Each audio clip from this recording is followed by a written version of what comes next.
எப்படி விவசாயிகள் டெல்டா மாவட்டங்களில் மழையால பாதிக்கப்பட்டாங்களோ அவங்களை கண்டுக்காம எப்படி இந்த அரசாங்கம் கைவிட்டுடுச்சோ அதே மாதிரி தான் நம்ம கைத்தறி நெசவாளர்களும் மழையால பாதிக்கப்பட்டிருக்கிறாங்க.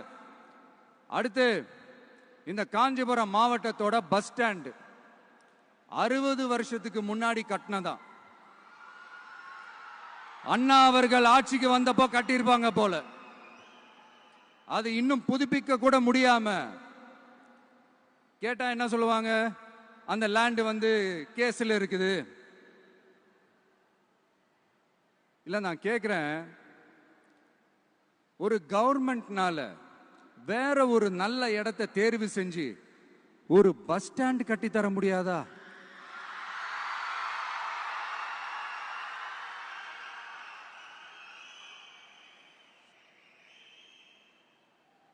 பிரச்சனை என்ன தெரியுமாங்க, அவங்களுக்கு மக்களை பத்தி யோசிக்கிறதுக்கே நேரம் இல்லை. அதுதான் பிரச்சனை. அடுத்து பாலாஜாபாத் பக்கத்துல அவலூர் ஏரி இருக்கு. அது பாலாற்றை விட உயரமா இருக்கு. அதனால என்ன ஆகுதுன்னா ஆத்து தண்ணி ஏரிக்கு போக முடியாம போயிடுது. அதை சரி பண்ணி அந்த இடத்துல ஒரு தடுப்பணையை கட்டினா ஏரி நிறைய தண்ணி நிற்கும். அப்படி நின்னா அவலூர் மட்டும் இல்ல, ஆசூர் உட்பட இன்னும் எத்தனை கிராமங்கள், எத்தனாயிரம் ஏக்கர் விவசாயம் நல்லா நடக்கும். இதுக்கு இன்னும் எத்தனை வருஷம் மக்கள் கோரிக்கை கொடுக்கணும், மக்கள் போராடணும். இந்த பிரச்சனை எல்லாம் இருக்கிற அதே காஞ்சிபுரம் மாவட்டத்தில் தான் பரந்தூர் ஏர்போர்ட் கட்டுற பிரச்சனையும் இருக்குது. அந்த பிரச்சனையில கண்டிப்பா நாங்க விவசாயிகள் பக்கம் தான் நிற்போம். அதுல எந்த மாற்று கருத்துமே கிடையாது. இந்த கவர்மெண்ட் பரந்தூர் விவகாரத்தில் எங்களுக்கோ இல்ல விவசாயிகளுக்கோ எந்த விதமான காரணங்கள் சொல்லி எஸ்கேப் ஆகவே முடியாது.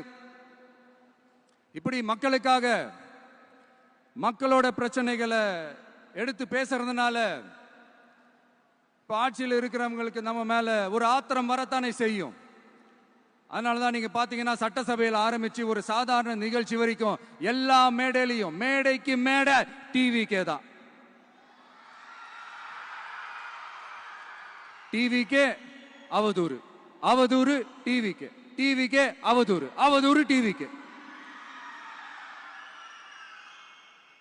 இதுக்கெல்லாம் கண்டிப்பா நாங்க பதில் சொல்லுவோம், சொல்லாமலாம் இருக்க மாட்டோம்.